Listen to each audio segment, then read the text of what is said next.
afternoon, all of you. This is our fifth class on Unit and Measurement Standard 11th. We are sharing this video for education purposes only on behalf of Ambition Vedic classes. Previously in Unit and Measurement, we have studied about what are the different ways to measure mass of a substance, to measure larger distances and smaller distances. Also, we have discussed about something called parallax method, which is used to measure long distances. In today's class, we will study about how accurately or precisely these lengths and distances and values are measured. So mainly we are going to discuss about what is accuracy, precision and different types of errors, which are very important for basically experiments to be performed in the laboratory, and for scientists also, those who do very important calculations. So first of all, we will see what is accuracy. Accuracy means nothing but it is the measure of degree of closeness of the calculated values to the actual value. For example, so very importantly, we have to see it measures. Accuracy means actually how close the values that we have calculated to the actual value. Now, what is an actual value? Actual value means exact length of something, or exact mass of something, or exact value of a time. That is known as actual value, which is sometimes written on the cover or the box of device. And calculated value means the value we are calculating with our hand using a scale or some instrument, that is known as a calculated values. So in order to understand what is an accuracy, let's say we take an example. So this is a pencil, and the length of a pencil will be given to us, and we have to use the scale here underneath to measure by ourselves the length of the pencil. So first of all, length of a pencil. So what is the length of a pencil? The length of a pencil is 5.5 centimeter, which is given on the packet or the cover of a pencil. It is mentioned that the pencil is this much centimeter long. Now we will measure the length of the pencil and using the scale by our hand, which is known as a calculated value. Okay, so when we measured, the length of the pencil came to be 5.48. okay, so the second value is there at the bottom. We have measured using our scale, and the upper value is what has come from the company, okay, which is written on the box of a pencil or the packet of a pencil. So the length of a pencil is given as 5.5, and when we measured the length of a pencil, it came as to be 5.48. so if you see, both the values are very close to each other. If we just add 0.02 to this lower value, it will become 5.5, or approximately we also take 5.48 as 5.5 as per the rule of mathematics, right? So this is what is known as accuracy. How close our measured values are to that of the actual value is known as accuracy. How accurately we are measuring the length or the values of devices or instrument using instruments. So this is what is known as accuracy. The closeness, how close our calculated values are to the actual value which is given by the company or which is written on the packet or a piece of a paper. So this is what is known as accuracy. Then the second thing, which is very common in science, is known as precision.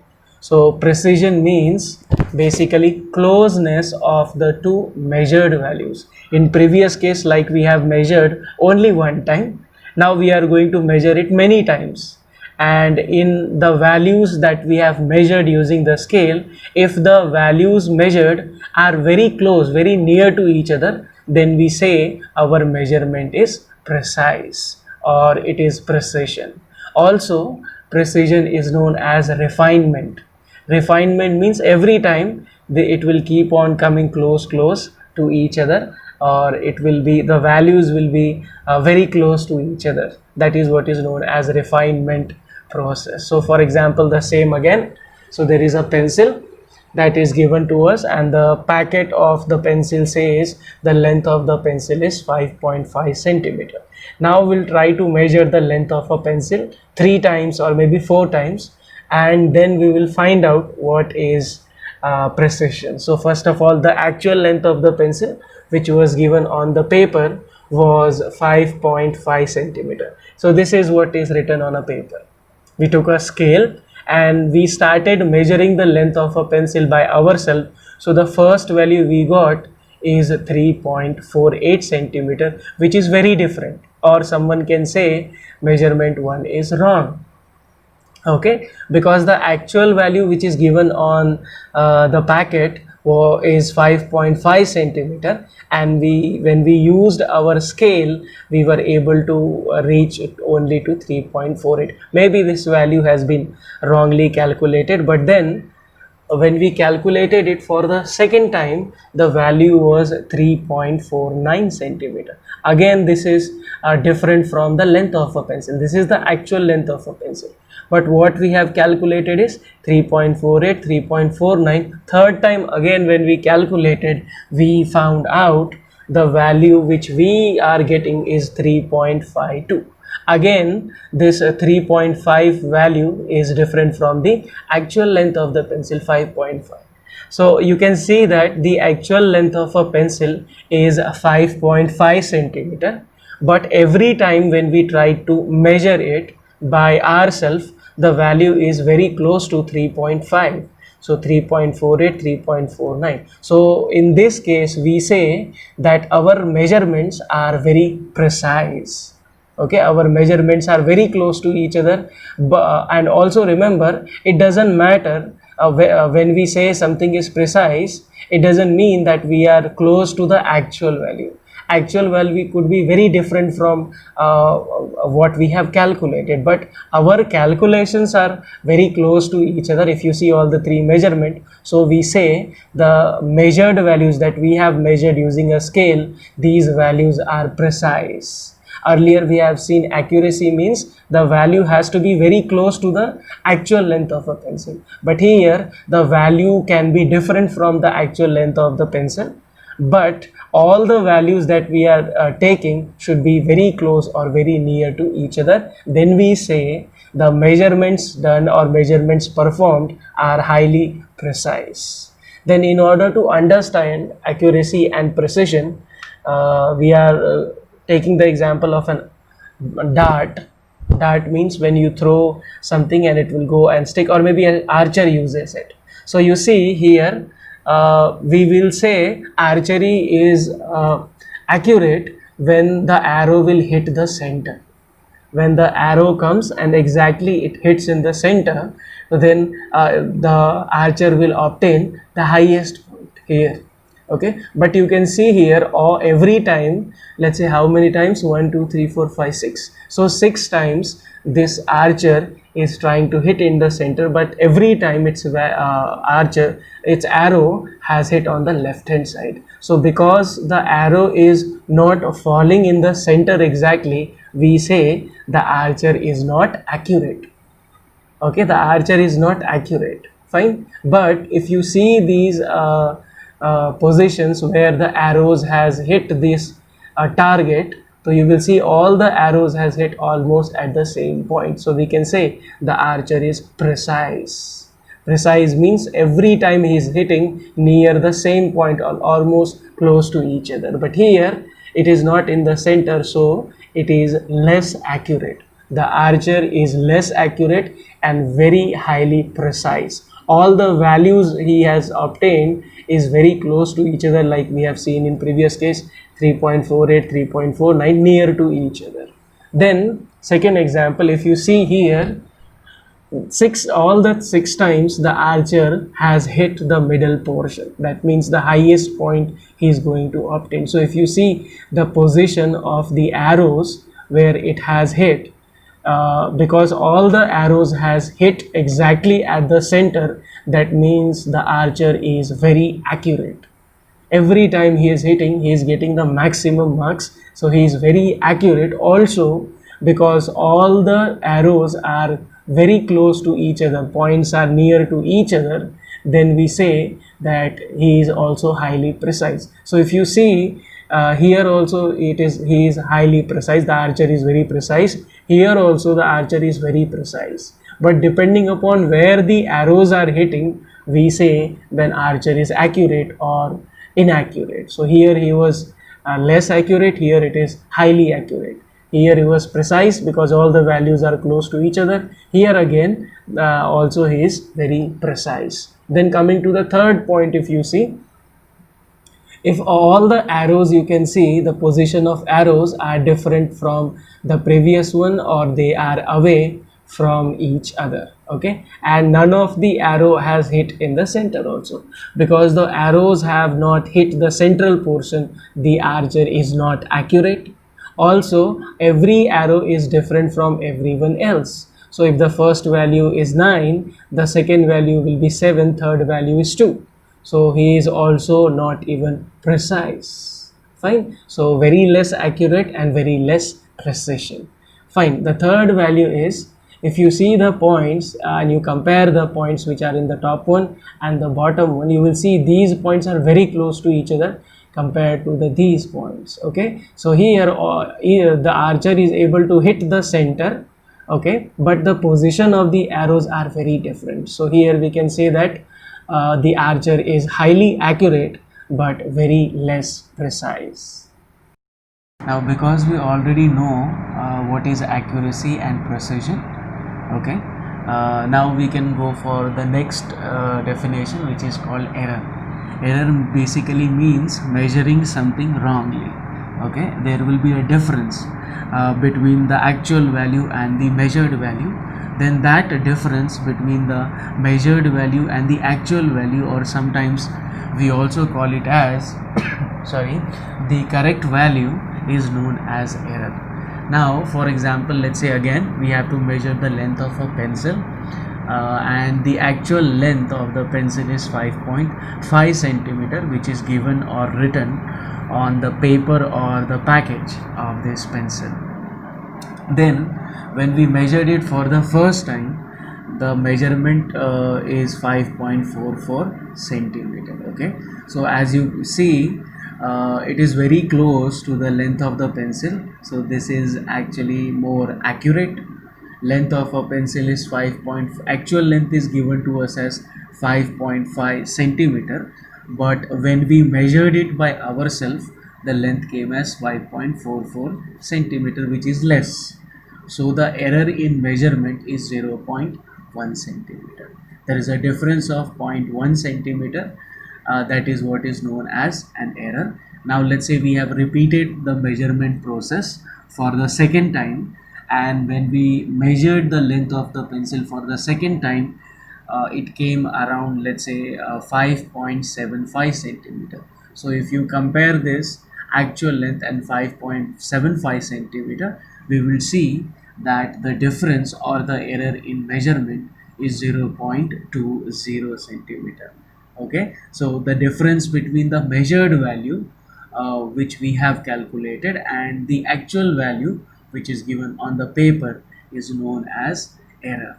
Then there are different types of error. Basically, when we study error, then this error can be divided into two types. One is called systematic error, okay, and the second type of error is known as the systematic error is mainly due to inaccurate instrument. Let's say the instrument itself which we are using is not good, it is not in a condition that is helpful for measuring the instrument, measuring the value. Then very importantly, there is something called zero error. So we will discuss what is this zero error, that also represents a faulty instrument, but this can be corrected, or we can correct the instrument itself. Then carelessness in the measurement. If we are not paying attention in the measurement, if we are not focused during the process of measurement, the scientific values could be erroneous, it could be incorrect, or it could be misleading. So it is very important that we pay attention to what we are measuring. And then also the last type is wrong technique. Sometimes it is very difficult to use one technique of measurement for the another technique. For example, we can measure the length of a pencil using a scale, but we cannot measure the volume of water using a scale. Even if we put in a square container, it becomes a little bit difficult. So depending, so there is a so you will be knowing that, you will understand in when we will do the experiments, that there is a different technique we use for many different processes in order to avoid this problem of getting error in the measurement. Then the second method is known as random error. So random error could happen anytime. It has nothing to do with deal with the instrument. It could be also done, the error in measurement could also be done by a person who is measuring it. That does not mean that the instrument is faulty. The measuring method that we have choose, there have been some problems while measurement, that is why we are obtaining this random error. So random error is a least count error. Okay, we will discuss in the coming slide what is a least count error, and it is very very important, in particularly when we will do the experiments in the lab. During experiment, zero error, least count error, and also there is something called parallax error. We have already studied parallax method, and there is an error related to that which is known as parallax error, which many a times you will see that this is going to happen. You will be getting a different value, and your friend will be getting a different value when measuring the same length or the same distance. So first of all, what is a zero error? Zero error is nothing but it's a technical term. It's a very technical term which means how far away from the zero is the reading of an instrument when the real value is known to be zero. That means we know that there is a zero on a scale, but many lab instruments, they obtain values by comparing two or maybe three scales together. Two different scales are compared, and then this zero value is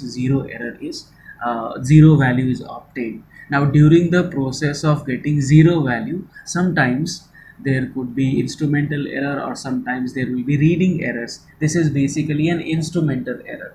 Okay, so the instrument is not showing zero, so therefore it can be corrected. Then the also very important, a zero error, it can be either positive, the error can be the answer of error can be in plus, and answer of error could be in minus. So what is zero error? First of all, let's say we have these two scale. In the laboratory we are going to use something called vernier caliper.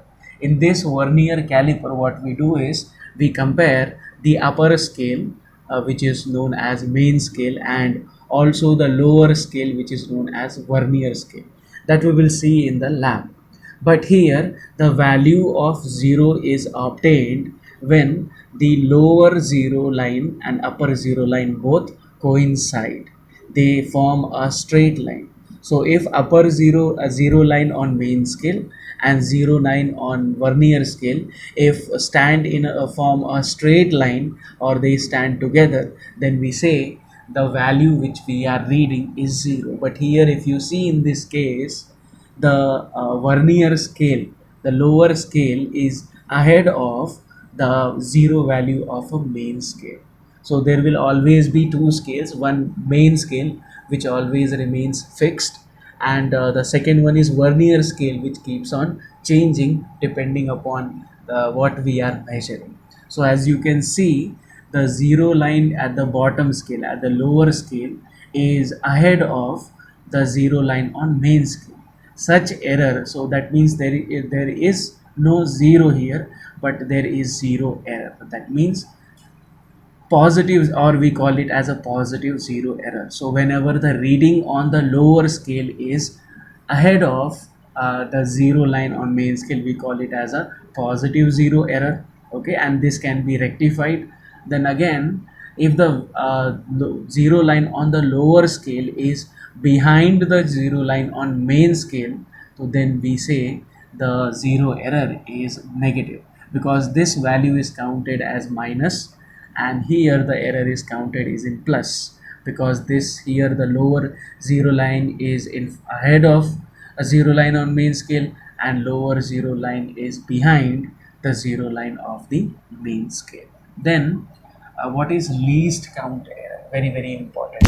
What is, first of all, we should know what is the meaning of least count.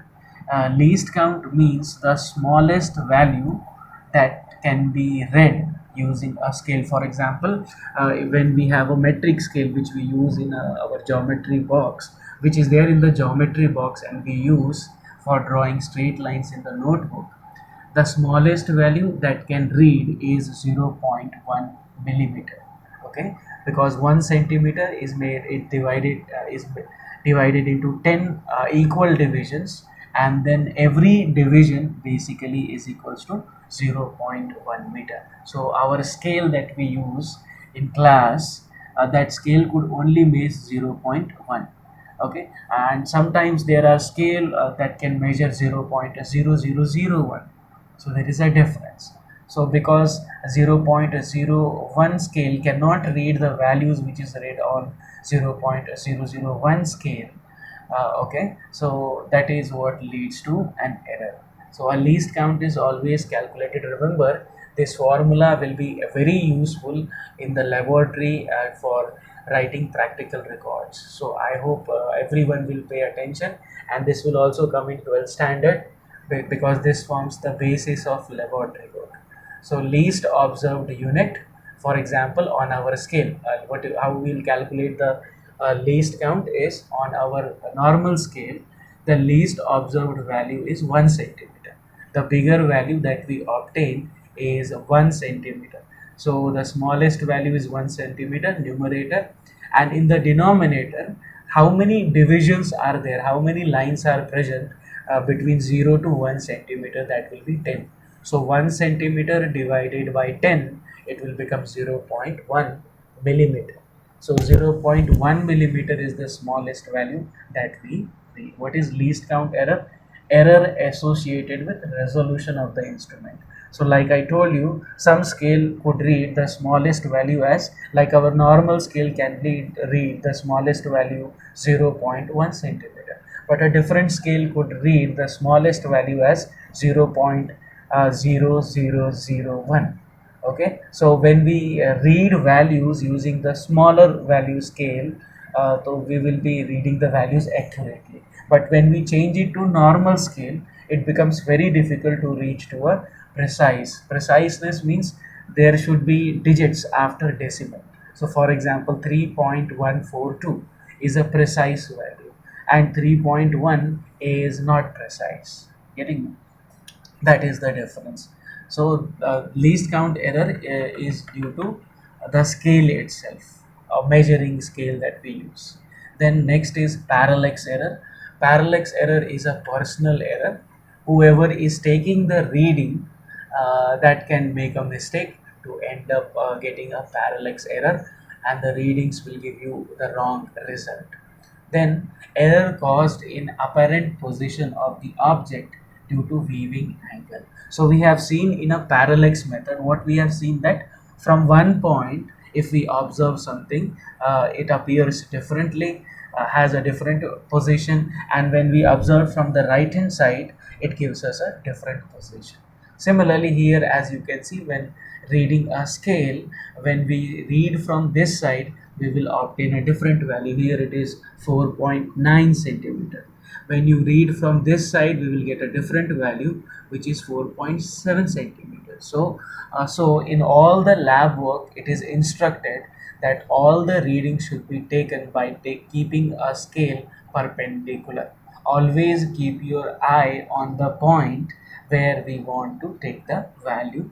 If we change the position of our eye, see the value changes. Instead of 4.8 centimeter, we are getting 4.9 centimeter. Okay, and when 4.8 changes to 4.9 in laboratory work, it causes lot of problem. So it is very important to pay a look at the readings with a straight eye. Keep your eye on the point where you want to read, no left, no right. Okay, and then similarly here also in chemistry lab you have to take values from this pitot tube. This pitot tube, basically, you if you want to look at the uppermost layer, if we want to, this is known as the uppermost layer is known as meniscus.